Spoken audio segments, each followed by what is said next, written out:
अलवर जिले के सरिस्का बाग परियोजना के अंतर्गत पांडुपोल हनुमान जी लक्खी मेला सोमवार से शुरू हो रहा है। वहीं मंदिर में मुख्य मेला मंगलवार को है। पांडुपोल हनुमान मंदिर में लक्खी मेले के अवसर पर लाखों श्रद्धालु दर्शन करने आते हैं। पांडुपोल हनुमान मंदिर अलवर शहर के करीब 55 किलोमीटर दूर है। सरिस्का अभ्यारण्य के बीच में होने के कारण इसका प्राकृतिक सौंदर्य भी अपने आप में श्रद्धालुओं को अपनी ओर आकर्षित करता है। बारिश के मौसम में कल बहते झरने देखने लायक होते हैं। सरिस्का के बीचों बीच स्थित इस हनुमान मंदिर का इतिहास महाभारत काल से है। किंवदंती है कि महाभारत काल में अज्ञातवास के दौरान भीम ने अपनी गदा से पहाड़ में प्रहार किया था। गदा के एक वार से पहाड़ टूट गया और पांडवों के लिए रास्ता बन गया। पांडुपोल में बजरंगबली ने भीम को दर्शन दिए थे। महाभारत काल की एक घटना के अनुसार इसी अवधि में द्रौपदी अपनी नियमित दिनचर्या के अनुसार इसी घाटी के नीचे की ओर नाले के जलाशय पर स्नान करने गई थी। एक दिन स्नान करते समय नाले में ऊपर से जल में बहता हुआ एक सुंदर पुष्प आया। द्रौपदी ने उस पुष्प को प्राप्त कर बड़ी प्रसन्नता व्यक्त करते हुए उसे अपने कानों के कुंडलों में धारण करने की सोची। स्नान के बाद द्रौपदी ने महाबली भीम को वह पुष्प लाने को कहा तो महाबली भीम पुष्प की खोज करता हुआ जलधारा की ओर बढ़ने लगा। आगे जाने पर महाबली भीम ने देखा कि एक वृद्ध विशाल वानर अपनी पूंछ फैला आराम से लेटा हुआ था। वानर के लेटने से रास्ता पूर्णतया अवरुद्ध था। आज है अरावली की पर्वतमालाओं में स्थित पांडुपोल जी हनुमान जी के मंदिर में, जहाँ जी से हम पूछेंगे यहाँ की महिमा बताएंगे। मंदिर है ये महाभारत कालीन का इसका मंदिर है। इसका इतिहास है महाभारत काल जुड़ा हुआ है। यहाँ पे लेके हनुमान जी की मूर्ति है। कहा जाता है कि जब महाभारत काल का युद्ध हुआ था तो पांडवों द्वारा इसका प्रभाव और एक वर्ष का अज्ञातवास दिया गया था। अज्ञातवास के दौरान वो यहाँ इसने कम से होकर गुजर रहे थे। उन्होंने इस जगह एक दिन का विश्राम किया था। विश्राम करने के बाद वो रामनगर की ओर जाना चाहते थे तो मंदिर से 1 किलोमीटर आगे चलकर विश्राम पहाड़ था, उनको मार्ग निकला आगे जाने का। तो भीम ने अपनी गदा से ऊपर उनको पहुँच डाला, रास्ता बन गया। फिर भीम को अभिमान हो गया कि संसार में मेरे समान बलदारी कोई नहीं है। तब हनुमान जी ने सोचा क्यों ना इसका कमर को तोड़ा जाए। तब हनुमान जी यहाँ पर बूढ़े वाला यानी बंदर का रूप धारण करके पुरुष बना जाए।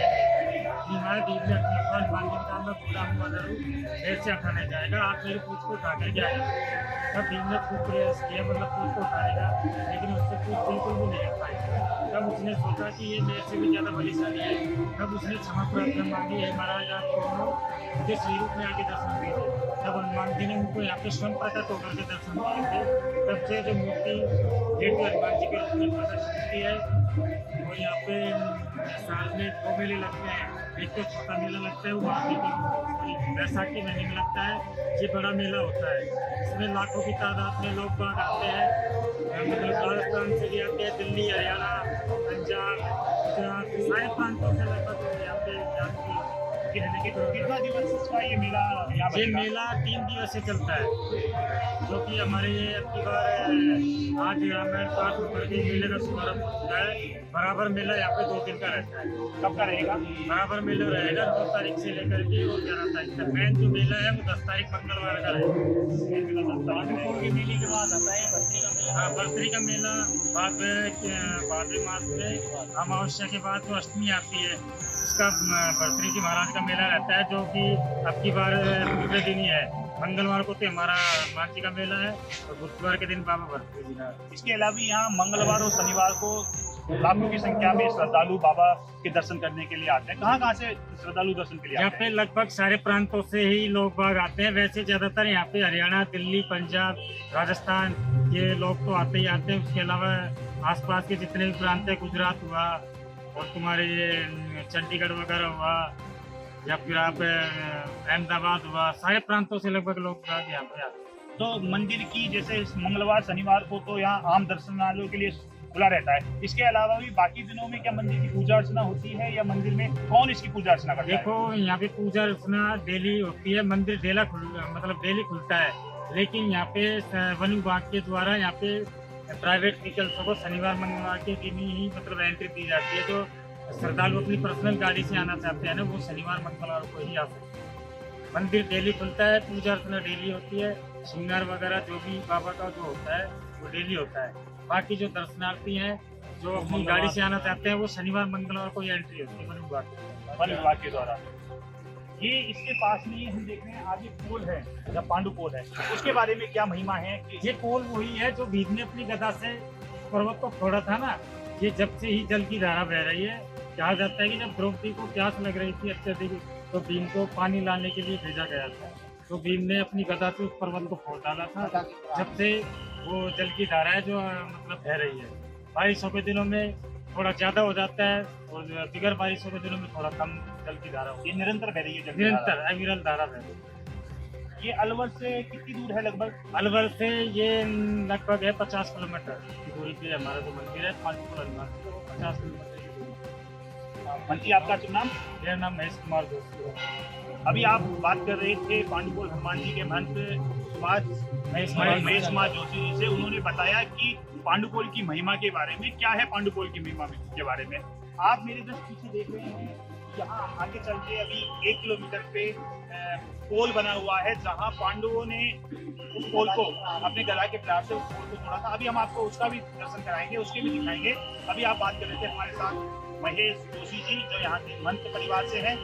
आप देख रहे हैं न्यूज़ 21। यहाँ संकरी घाटी होने के कारण भीमसेन के आगे निकलने के लिए कोई और मार्ग नहीं था। भीमसेन ने मार्ग में लेटे हुए वृद्ध वानर से कहा कि तुम अपनी पूंछ को रास्ते से हटाकर एक और कर लो। तो वानर ने कहा, मैं वृद्ध अवस्था में हूँ, आप इसके ऊपर से चले जाएं। भीम ने कहा, मैं इसे लांग कर नहीं जा सकता, आप पूंछ हटाएं। इस पर वानर ने कहा कि आप बलशाली दिखते हैं, आप स्वयं ही मेरी पूंछ को हटा ले। भीमसेन ने वानर की पूंछ हटाने की कोशिश की तो पूंछ भीमसेन से टस से मस भी ना हो सकी। भीमसेन की बार बार कोशिश करने के पश्चात भी भीमसेन वृद्ध वानर की पूंछ को नहीं हटा पाए और समझ गए कि यह कोई साधारण वानर नहीं है। भीमसेन ने हाथ जोड़कर वृद्ध वानर को अपने वास्तविक रूप प्रकट करने की विनती की। इस पर वृद्ध वानर ने अपना वास्तविक रूप प्रकट कर अपना परिचय हनुमान के रूप में दिया। भीमसेन ने सभी पांडवों को वहां बुलाकर वृद्ध वानर की लेटे हुए रूप में ही पूजा अर्चना की। इसके बाद पांडवों ने वहां हनुमान मंदिर की स्थापना की, जो आज पांडुपोल हनुमान मंदिर के नाम से मशहूर है। अब हर मंगलवार व शनिवार को यहाँ भारी संख्या में श्रद्धालु पहुंचते हैं। मंदिर में जन जन की आस्था का केंद्र बना हुआ है। वहीं मंदिर के पास ही बूढ़े हनुमान जी का मंदिर है, जो कि प्राचीन कालीन है। यहाँ पर साधु महात्मा हमेशा रहते हैं। यह मंदिर पोल से पहले पड़ता है। हम पांडुपोल के आगे बूढ़े हनुमान जी के नाम से प्रसिद्ध स्थान है, वहाँ आए हैं। वहाँ पे अंते जी हमारे साथ हैं। हम बात करेंगे महाराज जी से और बताएंगे कि ये महिमा क्या है यहाँ की। बताएंगे। इस आश्रम का नाम अवधूत परमहंस आश्रम अंशुया चित्रकूट है। इसके ऊपर श्री बूढ़ा हनुमान जी महाराज का मंदिर। हम परमहंस आश्रम अंशुया चित्रकूट स्वामी भगवानानंद परमहंस महाराज जी का शिष्य है। यहाँ हमारे गुरु महाराज 50 साल से बैठा करके हैं और इस आश्रम एवं बूढ़ा हनुमान मंदिर के सेवा पूजा एवं व्यवस्था हमारे द्वारा की है। इस जगह का महिमा है, यहाँ पांचों पांडु, छठा द्रौपदी, यहाँ से अज्ञातवास करने के लिए राजा विराट के नगर जब 12 वर्ष का वनवास और 13वां वर्ष अज्ञात था। 13वां वर्ष में अगर कोई यहाँ देख लेता तो उनको अगर कोई देख लेता और पकड़े जाते तो फिर उनको 12 वर्ष वनवास और 13वां वर्ष अज्ञातवास। इस अज्ञातवास के समय विराट नगर जा रहे थे तो उनमें से बड़ा भाई जो भीम था उसके पास 10,000 हाथी था और उस 10,000 हाथी के बल के कारण वो उसमें अहंकार था। तो पवन पुत्र हनुमान भी थे और पवन पुत्र भीम भी थे। तो हनुमान जी महाराज ने सोचा कि ये अहंकार बस कोई ऐसा कांड कर बैठेगा जिससे कि इसको फिर 12 वर्ष वनवास और 13वां वर्ष अज्ञातवास हो। तो उन्होंने बूढ़ा बंदर रूप धारण करके और यहाँ आ गए और यहाँ पे बैठ गए। और भीम क्षत्रिय का धर्म होता है किसी को लांघ के नहीं जाए।